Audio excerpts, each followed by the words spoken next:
Welcome to Travel Buddy, presented by Switchfly. In this podcast, we talk about all things travel, rewards, and loyalty. Let's get to it. Hello, and welcome to another episode of the Travel Buddy podcast presented by Switchfly. And I have, as always, we have Rachel Satow and Ian Andersen joining the show. So today we are going to be talking about a little bit of the history of gamification and much more about how to combine gamification with in-person experiences before, during, and after our travel experience. So as we get started here, we have gamification as a strategy, if you will, has been around for 150, maybe 200 years. You guys have a great blog post about this called The Evolution of Gamification. Go check it out at switchfly.com.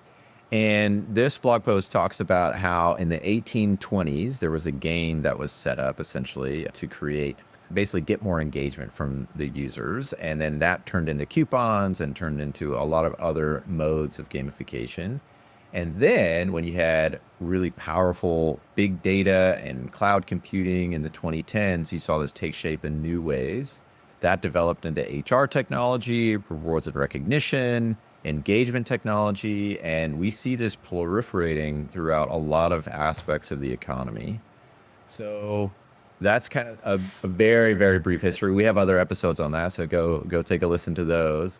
But I want to hear from your perspective, Rachel. Tell me a little bit about your perspective of gamification, briefly as you're seeing it, and then how you've got these three, modes in the travel experience with pre-trip, during trip, and post-trip, how gamification can blend physical and digital worlds.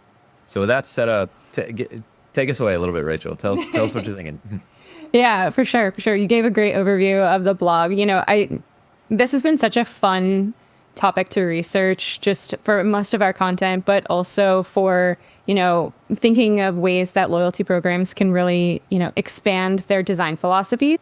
Going back to what you had mentioned about, this idea of gamification really starting in the 1800s with the game Kriegspiel, which was that tactical military game. And, it really became a structured learning program for driving the design and engagement and performance of individuals in the military in the 1800s, which is kind of crazy to think about that those principles still apply today.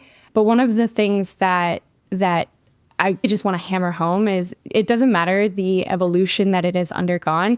The reason gamification works is because it's rooted in our intrinsic behaviors and our motivators. So if you think about things like achievement, rewarding, curiosity, those are all things that satisfy this element of human desire. And that's why the idea of gamification, I don't think will ever really go away. It'll just transform as technology and data transforms. To answer your second part about how we're really seeing it from a travel perspective, I think there's always going to be a way to create this loop from a loyalty perspective. You're thinking about how can you tap into, specifically for travel, that pre-trip engagement, the during trip engagement, and then the post-trip engagement that all kind of stem together. So when you're thinking about gamification and how it can be applied for travel, there's plenty of opportunities from a research perspective to tap into the idea of engagement and utilize, what certain search queries are people utilizing on your platform that, you can have them, do certain planning elements and perhaps throw a couple 100 points here and there. And then actually on the trip, you have all of that data, all of that first party data that you have received from their bookings. You know where they're staying, the certain areas they're going to be in. If they have any activities that they've got planned, you can always prompt during their trip some, visit this or check in here to get a badge or to get, some additional points here and there. And the idea behind that really is how can you take the inherently digital idea of gamification that we know today and tap into how they are actually traveling and certain things that would enhance the trip, not detract from it.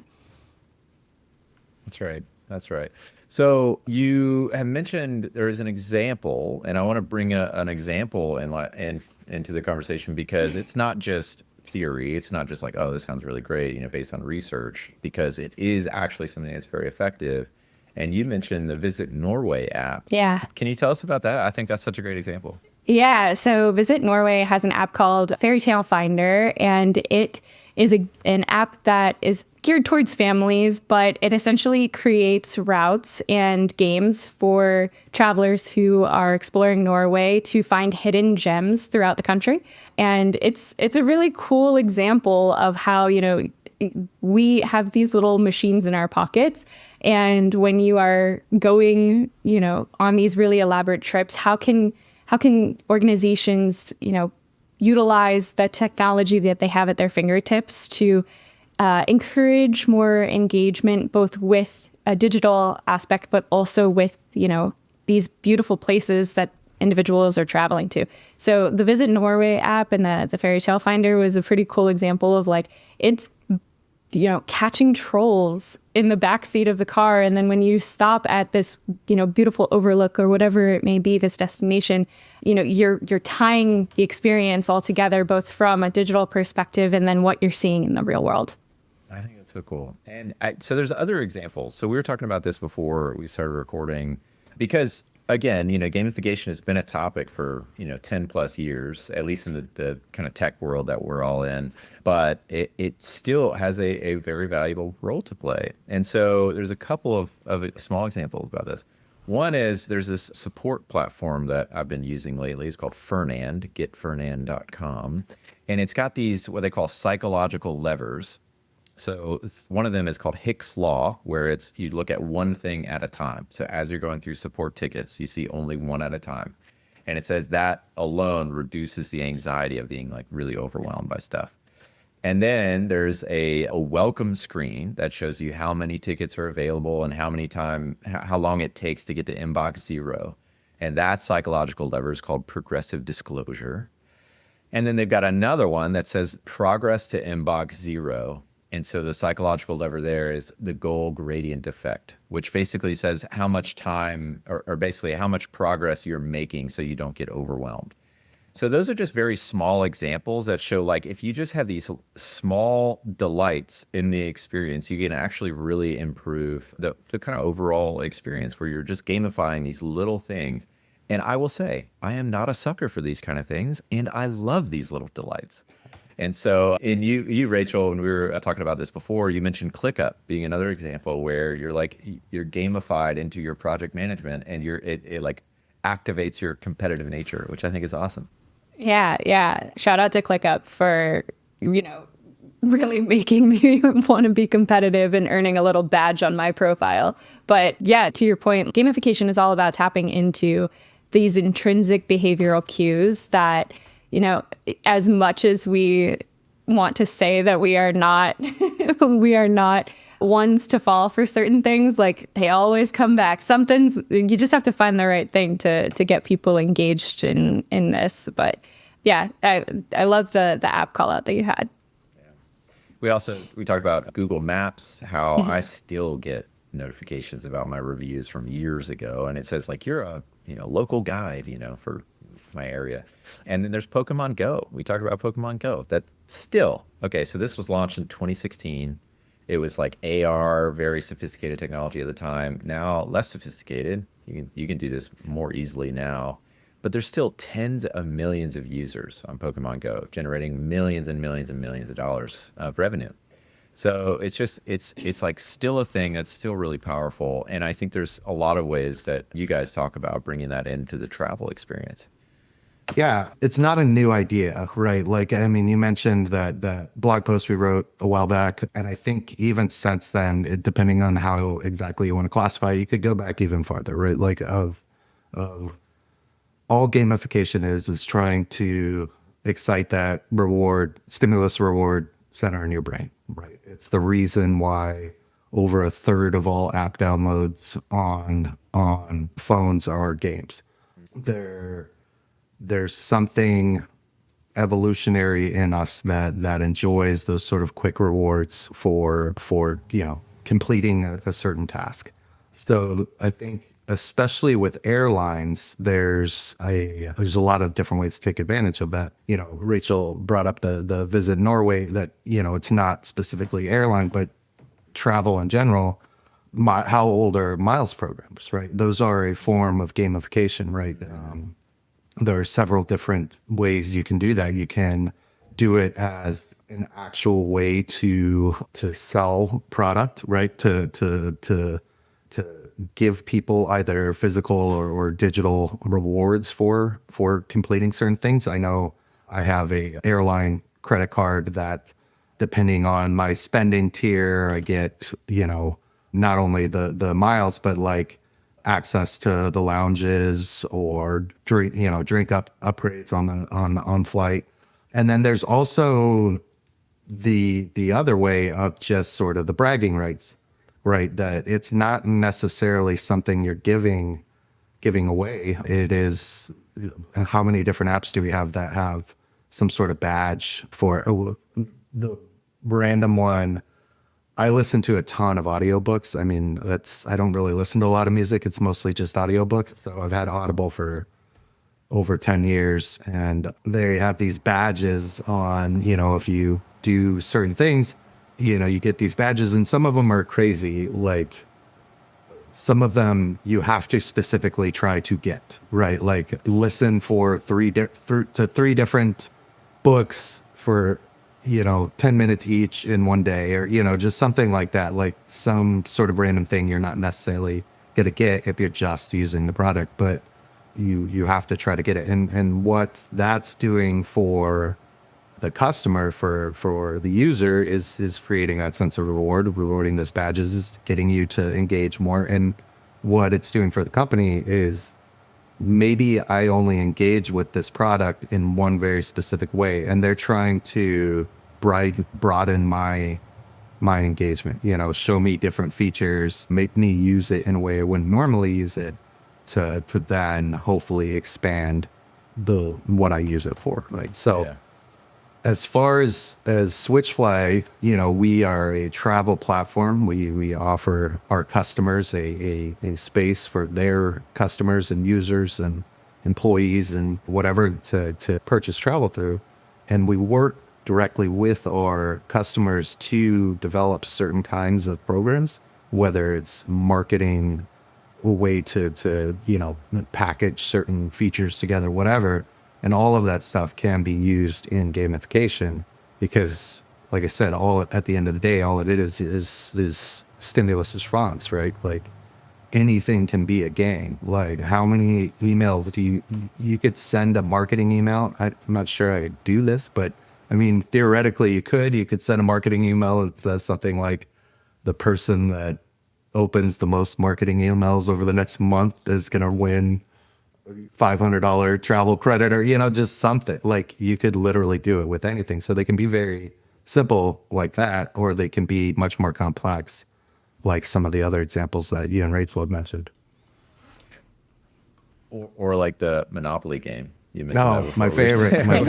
We were recording. Yeah. I do think it is the epitome of product gamification, right? I mean, I remember as a kid, I am an elder millennial, so I don't know how many people listening are my age or older, but I remember begging my parents to go to McDonald's during like the Monopoly game stuff, and I had my little board, and I'd peel it off and stick them on there, and they never stuck very well, so my mom would have to like scotch tape them down, and it was. And as a kid, I had no idea what McDonald's was doing. I thought it was a fun game, right? Yeah. And I think most people don't necessarily think of it as gamification per se. That example or others, they think of it as they understand that this company is trying to get me to engage with them to buy their product or whatever. But like, I don't think they necessarily think about the gamification side of things, right? And for me, it was just like a cool thing McDonald's was doing, and I wanted to go get some more Monopoly tickets or stickers, and I knew, like, if I got the medium soda and the large McNuggets, or like I knew as like an 8-9 year old kid how to maximize the amount of tickets I could get, or Monopoly pieces I could get for a certain amount of money. And all that stuff just is, for a relatively simple idea, I'm sure, just an incredible boost in ROI. Yeah, I was about to say, so I don't know the details of this, and I think that ended up being a kind of like a legal battle and a documentary and some other things. It So might I'm not gonna have get into ended it so yet. well. Yes. But Follow through with your gamification. If you promise Yes, right, something, yes. make sure you give it to them. Yeah. Yes. But the point, and so we're going with all of this, obviously, the point of it is that I would love to see like a baseline study of like what was their revenue pre-Monopoly game and then during Monopoly game. Like what was the increase or the alpha, you could say, in revenue that they drove because of that game, or like the Ovaltine game in A Christmas Story, or like Beanie Babies turning their collecting the animals into a game. Like by just creating this kind of design and thinking through how you could activate that competitive spirit in most people, I think almost all humans except for me have that competitive spirit. You can really activate that like drive to collect all these things, or do the like visit Norway. I gotta collect all the trolls on my trip. I'm gonna go probably. I bet they could show you some data on this, that people are going to these different sites that they otherwise would not have gone to if it weren't for this game. And I think your contention is, if I'm understanding right, is you can do that with all kinds of data that the Switchfly platform can provide, as well as just different creative uses around the trip experience before, during, and after, and create this kind of like enormous drive in revenue or ROI because of these kind of mechanics that are underlying in the human psychology. Yeah. And I think a stat that is pretty commonly used in loyalty is just increasing engagement by about 5% can raise profits anywhere from 25 to 95%. So the investment in driving engagement through gamification or through other outlets is so important, because it truly does, come back to from a revenue perspective, and it generates that valuable first party data that we're talking about that can be used for on ground but also in digital experiences as like reinforcement loops. So gamification is definitely a design philosophy. And to Ian's point is follow through if you're going to implement it, for sure. But all of that to be said, yes, there is certainly an ROI on the investment there. And one of the other things that I think we're talking about is we've provided tons of examples, both from a solely digital perspective, but also a solely on-ground perspective. And one of the things that is unique to travel is there's the opportunity for this blended gamification, where you have digital touch points throughout the traveler journey, but then there is the actual trip itself.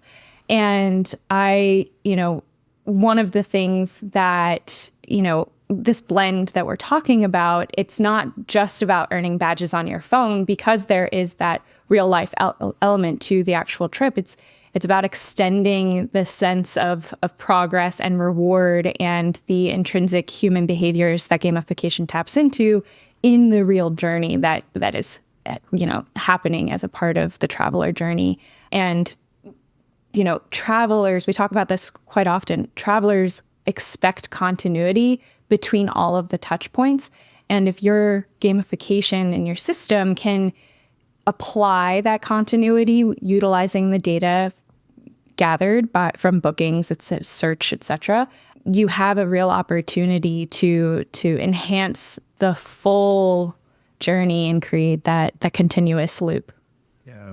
Yeah, and I think if I could push that point a little bit further and say almost like a challenge to folks wanting to implement one of these programs is to really think through how it's valuable to the user. I think that's what some of these gamification tools kind of get lost in, that like, oh, we could just put this like counter on this thing, or we can do this, kind of like visual representation of this game. But I think what's really important and what makes these things stick and what makes them valuable is making it to where it actually does enhance the user's journey through whatever it is, whether, buying cheeseburgers or going to visit Norway or, whatever it is. How does it actually make their, purchase decisions or their experience better?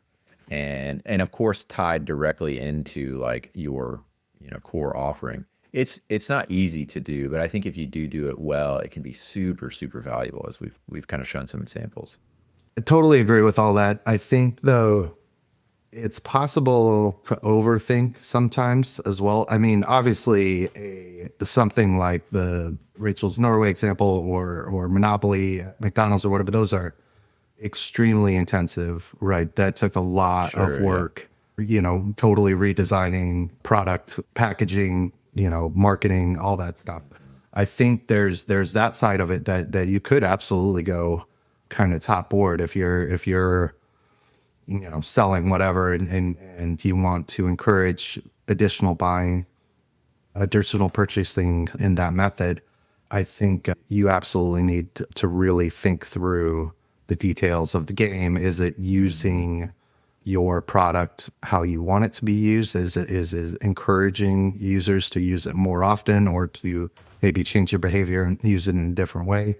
However, I think there's a flip side to where you don't have to be so intensive with it all the time, right? If my silly example earlier of opening, you know, all the marketing emails this month that come out or whatever, like you can do very simple stuff to increase small engagement. I think one thing you see a lot of different travel companies do, and not just travel companies, things like gyms or spas or stuff, or, hey, tag our Instagram handle on your picture when you were here, and, we'll randomly pick somebody to give $500 or whatever. Like you see that stuff all the time.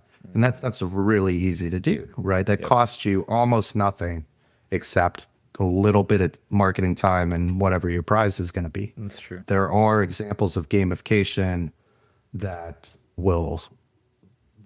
can be very subtle and easy and have a really heck of a lot of ROI, for pretty basic, simple outputs. So I know That's fair. Rachel, back in a previous life, we worked at a marketing agency, and one of the clients that did the awning, like what would the canopies, like sold canopies for restaurants or whatever, patios.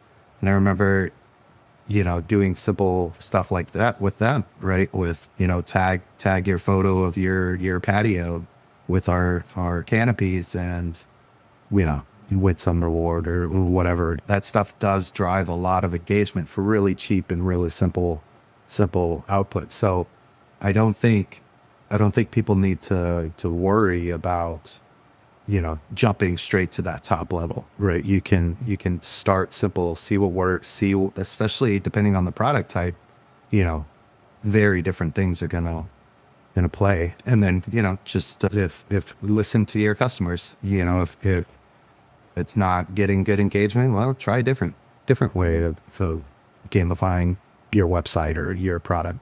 I think that's always important, and something that gets lost most often is people need to listen to their customers. That's the best feedback you're gonna get about any product, any marketing campaign, anything is, are people actually buying? Yeah, no, that's a great point. Maybe a heuristic is, start, what is the simple, like obvious thing that we can do? Like, some of your examples, or like Fernand, that support tool, that all they did on one of those things for that psychological lever was just add a progress bar at the top of the screen. And it just helps your brain understand, like, okay, I can get to the end of this. And it helps you, get through it with less anxiety. So it's like simple to like complex, maybe, is one heuristic. And the other is digital to physical, or digital to like on the ground. And then another one would be just kind of the time, which would be before, during, and after a trip. And maybe with those three kind of, I don't know what you would call them, like a heuristic or schematic or something, with those principles, maybe that would help organize, like, okay, where could I apply some effort to really improve some engagement? So, okay, so what is there anything else that a customer or a listener thinking through, okay, maybe I could apply gamification when I'm thinking about travel, I'm thinking about my, improving the experience for my users. Is there anything else that they should take away when thinking about gamification and this kind of blended model that we're talking about? Yeah, I mean, to touch on what you and Ian just both talked through, I think, in a world where loyalty can often equate to how much you spend, especially from the user consumer side, being creative with how the mechanics are deployed, either, through tagging on Instagram or, a couple 100 points thrown for completing reviews after booking, etc. At its core, gamification just helps make loyalty feel human again.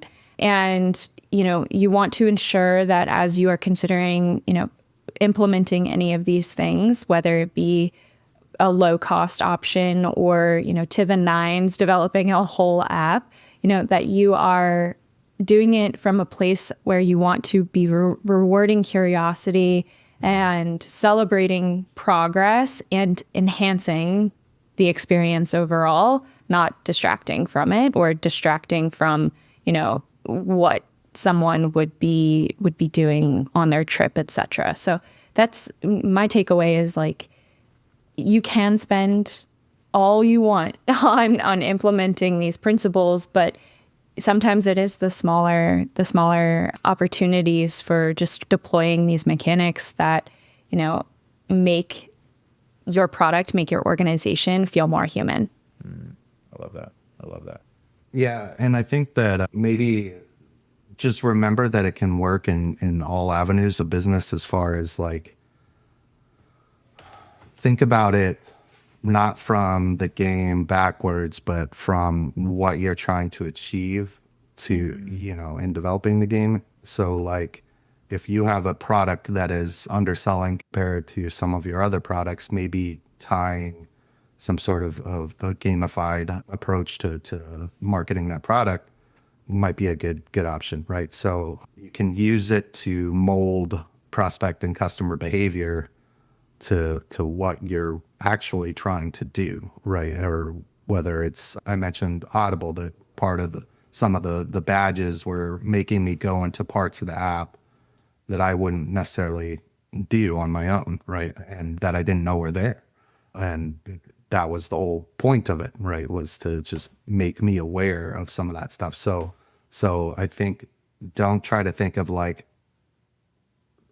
it from, kind of the wrong direction. Use it to really advance your business goals first, and drive that user behavior or customer behavior. And I think that's when it'll be the most effective.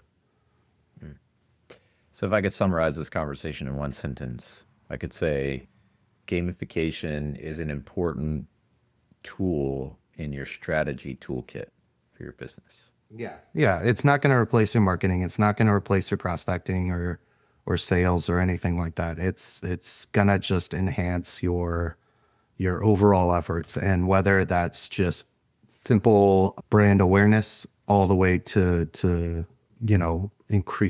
directly increasing revenue, whatever your product goals are or your business sales goals are, I think gamification could play a part of that, but it's not going to replace anything. But it's just a fun tool. It's fun for you to develop and think through, and it's also fun, for the users. That's right. It has real business impact as well if you do it right. So again, little ways, big ways, digital ways, physical ways, and there's before, during, and after a trip. When you're thinking about it, maybe that's a helpful framework for thinking through how to put gamification into your services. Well, guys, this is so helpful. Thank you. I know we talked about gamification before, but I love this kind of way that you guys are thinking about it along the before, during, and after the trip, and kind of blending it in the physical and digital, and then giving us a little bit of history and examples on gamification used well. And I think, again, it's a really important component of your overall strategy as a business. So I'd love to hear what folks think of maybe implementing this in their business and using data in important ways. I know Switchfly, you guys have great data to provide to folks that are thinking about designing these tools. And so I can't wait to hear how it goes with different customers trying their hand at it. So thank you again, and we will see you next time. Thanks, Brandon. Thanks, Brandon.